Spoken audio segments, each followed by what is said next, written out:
Hey, this is Jamie from Capsule Computers, and today we are reviewing Tom Clancy's Ghost Recon Breakpoint. This title from Ubisoft Paris is available now for PC, PlayStation 4, and Xbox One. At the time of the recording of this video, the game cost $59.99 US or $99.95 Australian. Ubisoft is returning to the Ghost Recon franchise for 2019's holiday release season. The team at Ubisoft Paris is once again shaking up the Ghost Recon formula, building on the open-world gameplay established with Tom Clancy's Ghost Recon Wildlands by adding elements of RPG and survival gameplay. Nomad is returning as a protagonist, leading a team of elite ghosts into Aroa to investigate why a transport ship was sunk off the coast. The story in Tom Clancy's Ghost Recon Breakpoint is not good. The overall world has a lot of potential. It's a sort of near-future military thriller that Tom Clancy was famed for, proposing a world where artificial intelligence and drones have become the most powerful weapon on the battlefield.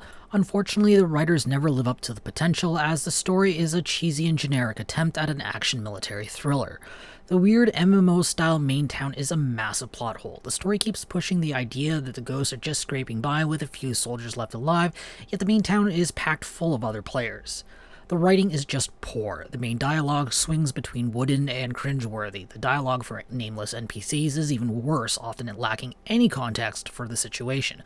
I can't count how many times I heard an NPC shout at Nomad to stay out of their personal space, which apparently spans 3 meters around the NPC, and then warmly offers information about 3 seconds later. The game makes the situation worse by making NPCs incredibly chatty, making it obvious how few NPC lines there are to begin with, and how the game seems completely oblivious to context. Tom Clancy's Ghost Recon Breakpoint is a lousy buffet of game mechanics.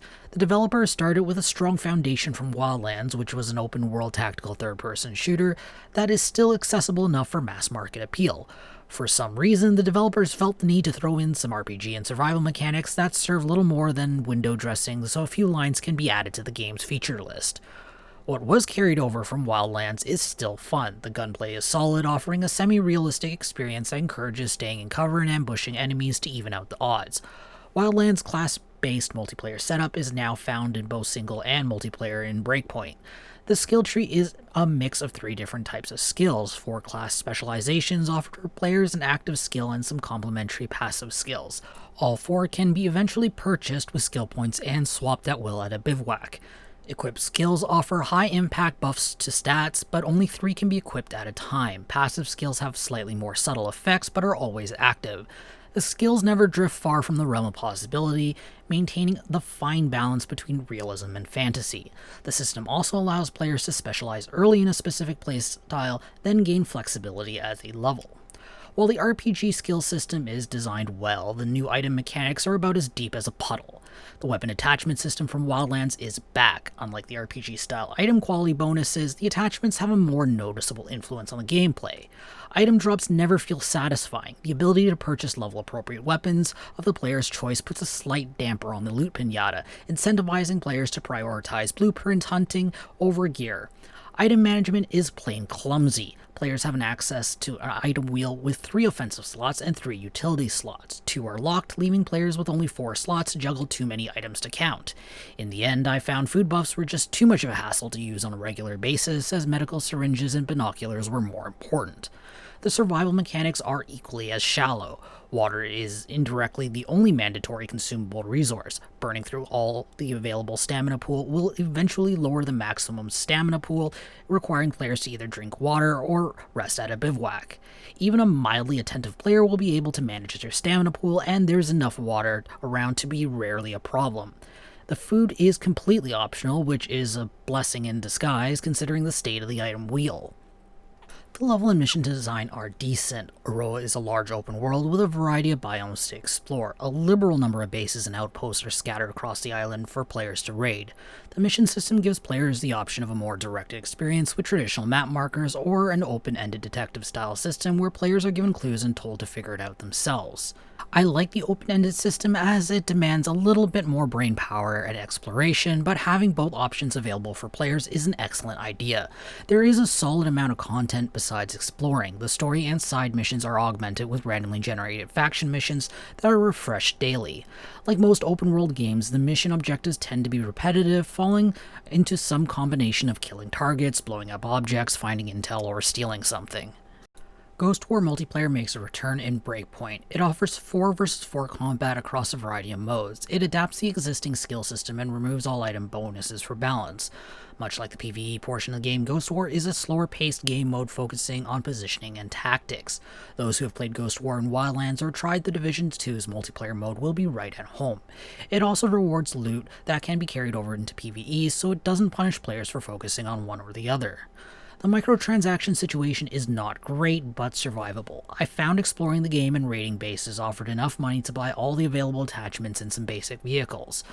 Those looking to relive the glorious tactical Barbie experience of Wildlands will be sorely disappointed though, as the most desired tactical items are locked behind premium currency or late-game content.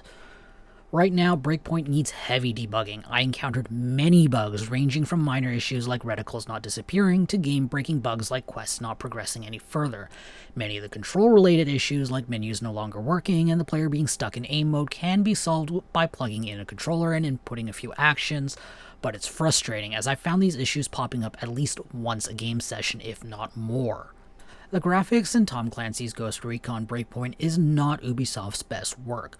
While the character and environmental models are lovely, the animation quality varies heavily. Gameplay animations like running and shooting look very natural. More detailed work in cutscenes and conversations fall flat in comparison. Objects in cutscenes like rifles and tablets take an odd fuzzy appearance when in motion. Facial animations have an unnatural wooden look. Conversations between Nomad and minor NPCs look even worse. Many times, character models don't even face each other, let alone make eye contact with each other while chatting. The audio experience is a hit or miss. The soundtrack is a subtle accompaniment to the game that serves the game's realistic setting well. The sound effects are enjoyable with plenty of gunshots and explosions with some serious oomph behind them. The voice acting is where the game struggles the most. The voice actors for the main characters are up to AAA game standards. Nomad's male voice actor delivers his line well, but his grunts of exertion from climbing over obstacles or sliding down steep slopes sound awful. The minor NPCs are passable, but many are simply lackluster performances. Tom Clancy's Ghost Recon Breakpoint is a parade of issues. Its very foundation is weak as Ubisoft tries to take a perfectly good Ghost Recon experience from Wildlands and throw in some popular genres to see what sticks. While the RPG elements worked well for Ubisoft's reboot of the Assassin's Creed franchise, the implementation is lackluster in Breakpoint. The survival elements could have worked out if it was thought out properly. The RPG mechanics feel completely out of place, and no amount of mechanical changes will make it fit. The writing is a disappointment with its corny dialogue and generic story. The audiovisual presentation falls short of an Ubisoft AAA title, struggling with some of its voice acting and wooden animation.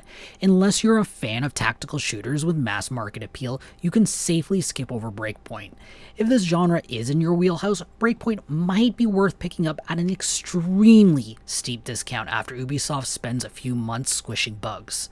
I'm awarding Breakpoint 5.5 capsules out of 10. If you want to read this review, be sure to check out the link in the description or in the video's card. I hope to see you soon. This is Jamie from Capsule Computers signing off. Hey YouTube, if you enjoyed this video, be sure to like it and subscribe to Capsule Computers for more awesome videos. If you're looking for more videos to watch, check out our review of John Wick Hex here on the left. If you're looking for another RPG shooter, check out our review of Tom Clancy's The Division 2 here on the right.